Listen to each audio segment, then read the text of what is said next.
Hayi ndithu pali nkhani ya Zambia apa komanso ndi yankhaso I think nkhaniyo iyankhaso akulu ena ake mu comment section pa video imene tinapanga ija imene amadabwa kuti kudakulu ine mumadana ndi azungu chifukwa chani. Anyway, yankho lake ndithu ndi mkulu ameneyo wanena momveka bwino kuti tikuyenera kuwasunga mayiko a Africa kukhala osaukabe kwambiri chifukwa akazangoti asukusula m'maso kwathu kwatha. Welcome back to the YouTube channel Malawian Cameras. Good afternoon. Maona zimene zilembedwa pa mikozi. I think anthu ambiri ndithu pa Facebook page timatsatira mikozi. Komano inu mutaona message imene chaya a Trump kupita ku Zambia. Munaona chani pamene pajapo? Munaona chani? Munagula kuti mwangoona kuti okay akuti Trump akuti Zambia bla bla bla kana kumapita. Kapena munaganizapo chani? Kapena I mean ndizinto zofunira ndi especially ngati ifeyo anthu ma Africans tizizitsata bwinobwino. Komanso yo as long as you are human being iwe ngati uli munthu kwambiri kuyenera kuti uzizitsata bwinobwino. Komanso why uzazindikira kuti why anthu ambiri ndithu timakhala kunena pano kuti guys anthu azunguwa awa ndi oyipa kwambiri. Koma yayi amathandiza bayisipoka bako zabwino amene bayisipoka mbazabwino za azungu iwo amathandiza ifeyo chipata ifeyo bwazi wache come on, are you telling me kwanena kuti munthu amene wakubera tinauliani munthu amene wakubera 1 million yako pa 1 million pacha ndikutengapo 1000 wogulira panado kukupatsa iweyo basi mamene ndi munthu wabwino just because wogulira panado. What about 1 million yakuberayo? I mean actually it's coming from your own money. Think about it, you fool. Sorry. Guys, we no get bwino. So nkhani yaku Zambia yaenda bwanji. Timvane pano. Chifukwa nkhanizi ndakambira I mean mikozi abanga post. I know good a lot of people amakaba mikozi baja and yeah. So imagine you Malawi without mikozi. Sibwezi sikukoma right? So anyway, nkhani iwowa amikozi abanga post nkhani zanisangathula iwo ayibanga post koma nkhani yakwanena kuti Donald Trump lero apereka kuti leroli ndi tsiku lomaliza lero Thursday pa 30 leroli ali ndi nthawi mpaka na usiku asaine deal wa Zambia akapanda kusaina leroli basi mbola ndi deal yake ndi utani a Trump tukamba za neighbor wa Malawi neighbor wa Malawi. So nkhani yake ndi utani ili pano nkhani yake ndi poyambirira penipeni tikuziza kuti America imathandiza ngati maIRV imathandiza zinthu zina ndi zina koma amatenganso zinthuzo ma minerals right miyala mtengo wapatali zina ndi zina amatenga kungotenga okay chabwino it's either mnango thandiza kumuna pang'ono iwaja in return pobwezera amathandiza maIRV acha you know thandiza ngati ma drama za chitukuko za school za chane mundumo komano remember kuna kuti izizi zimene atengazo ndi zimene ife amatipasa zambiri zimakhala zimene atenga iwacha. Okay chabwino so tili mu nthawi yonena kuti pano pa anthu mayiko ayamba kuzindikira anthu ambiri ayamba kuzindikira zimene ama-Americans zimachita weke ithandizo nkumatitengera zinthu za mtengo wapatali zimene zingapangitse kuti anthu alemere kwambiri. So Trump atabwera mutemo number 2 anapanga chani ndipachama kuti achotsa aid achotsa chithandizo achere maIRV chani munaona it tonse tali limodzi timalengezanso pompano it ndifuna mumvese nkhani bwino. So after achotsa zimene zija ndeke nakwana zabwaso ndika trigger naso Trump amene kuti tikufuna kuti tipase data yanu yakuchipatala. Remember timati jenai anthu apereka, you know, tinakamba sometime tinakamba za Ibrahim Traore kuti aperekaso ndi amasayinaso madetails Malawi chani osanasayina. Okay, chabwino. So ku Zambia anena kuti no ifeyo no ku Zambia zinengati a little bit issue yake inali connected kwambiri ndi okay kalamba athuka Trump pamene anachusa Eddie Bacha pana mabweresa izizi zomati tofuna agent data na kuchipatala ananena kuti tikupanga restore tikubwezeresaso chithandizo yani healthcare ija grant imene chithandizo chakuchipatala chichakacha ARVs ndizi especially ARV tukamba za ku Zambia. Koma ulendo watabwera pozindikira kuti anthu amba kuzindikira kuti anthu amba kuona patali, right? A Trump sobana akufuna kwena zoti chithandizo chichacho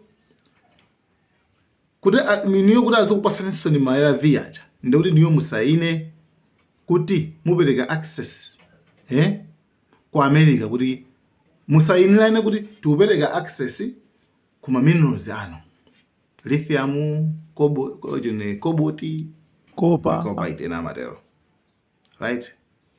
Ndi mtundu wina uchaso wa ma minerals menewo.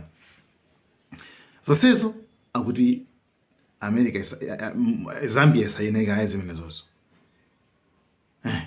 Ikasayina ndi ikina kuchithandizo chamba kupitilira.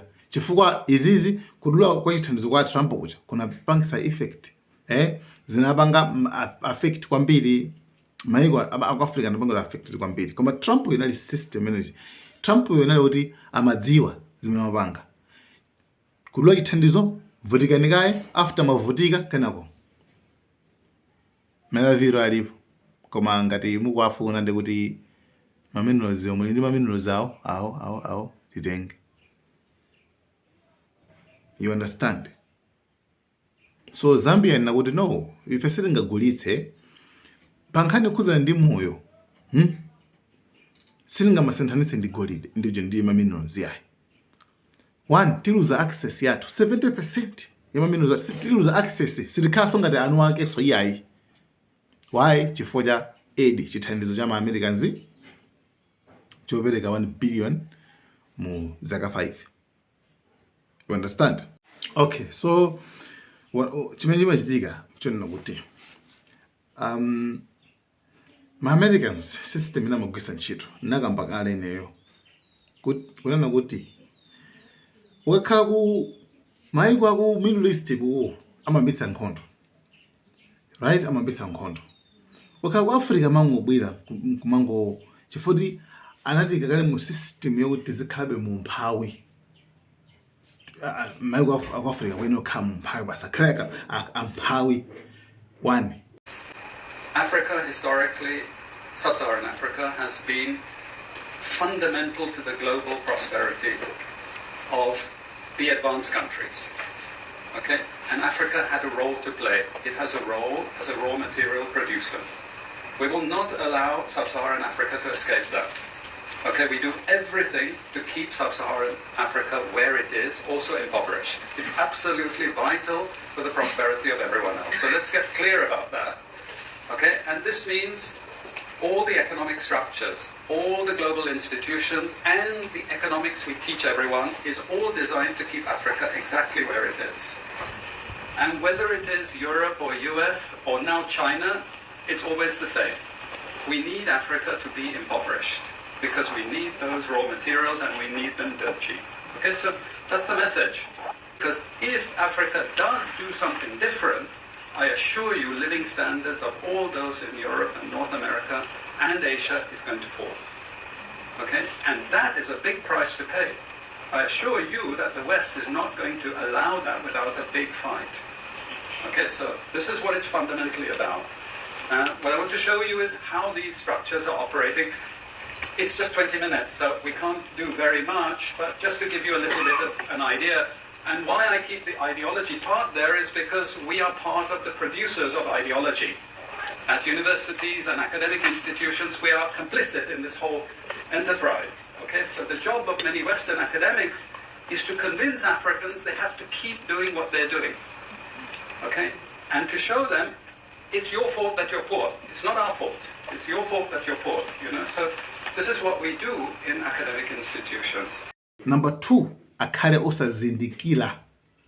That's why education system yako Africa, ndizinyalala. I can say trash, rubbish. Education system. There's a German kid right now, as you and I speaking, subject mining. But when you look at his continent, wherever he comes from, there's no minerals underground. But the boys and girls are being taught about mining and minerals. Me and you, there was no subject called mining in high school. What mining were you taught in high school? What's the process to start a mine? Just tell me basics of mining. But mining is a strong pillar, probably amongst the strongest pillars of our economy. So that means that there's a child in Germany somewhere that's being prepared, in Asia somewhere that's being prepared to come and run this economy, while your kids are being prepared to come and work for those German kids that are going to come here in future. Because your kids are being taught how to do nonsense, how to label an insect. Listen, our economy in this country, it's agriculture. Our economy in this country, I can even break down what agriculture is. Mining, manufacturing. Why aren't those things primary subjects in primary school, in high school, so that you've got a basic understanding of your own economy? That means some people must come from somewhere to run this economy, because your kids were never taught anything about this economy. So designed to continue systematic slavery and suppress the people of the day and make sure that the future belongs to those who are prepared for it. Muntu aphuzira chonje ubafika chonje koma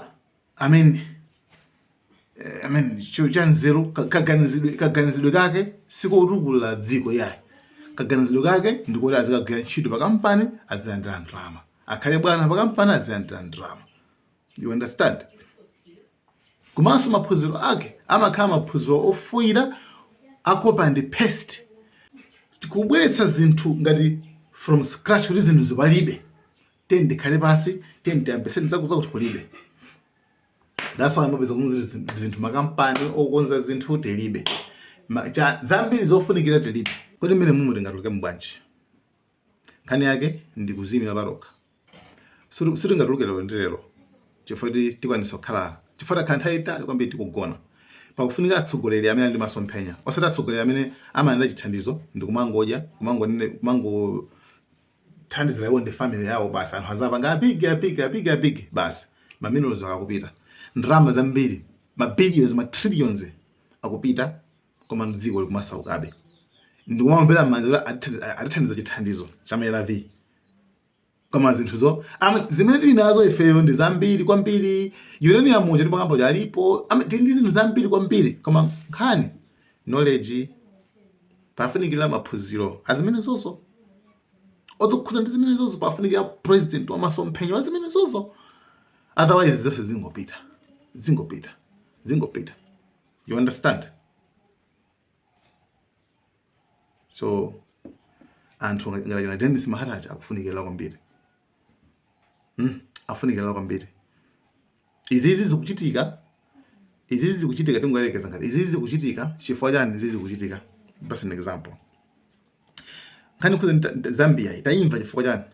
Chifukwa kulingati anthu anadzuka nakambako. Tima ifeyo nthawi zambiri amatipondereza koma ifeyo sitimazindikira. Koma tikazindikira tizazindikiranso kuti zinthu zimalolika. Do you know kuti kumalawi so anasayinaso madino ofana ndi omwewo. Anasayinidwa mu January. Anasayinidwaso. Ngakhale kuti sofana kwenikweni ndi ekuzambia.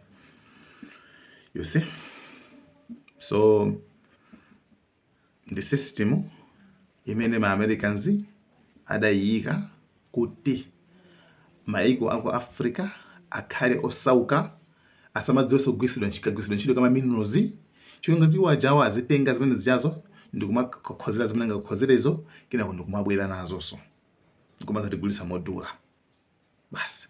and amaopa kuti ife tidzazindikire afatika zazindikira nkomwe tizafika point yoti tidzaletsa kutenga minerals athu ifeso tikukafa ifa tikhozeranso chakuti ifeso tikukafa ifa tikhozeranso chakuti tidzalanso choncho so ipo pofuna kubisa that's why information amaibisa kwambiri simungapeze school special yomwe tende kuphunzitseni kukhoza magalimoto kuyikhoza galimoto from scratch kumalawi simungapeze school imeneyo nditsala mene it's only mina ukapeza mayiko na ku Africa mapeza ena makhandi effort kuti mina kaphuze kuna ngeke ngikubwera nkumapanga zochita kukhanga ena mezelo kumalawi kumakhanda anzelo zochibadwa kwambiri luso lachibadwire koma ngakhale nthawi imene muzi wakayi nthawi imene amango ati wina akakhoza chakuti kumutenga pita naye kwazungu akhamene kuchako cholenga nzelo zasapasala nzake akamubwera mwe kuchako atakalamba ali brainwashed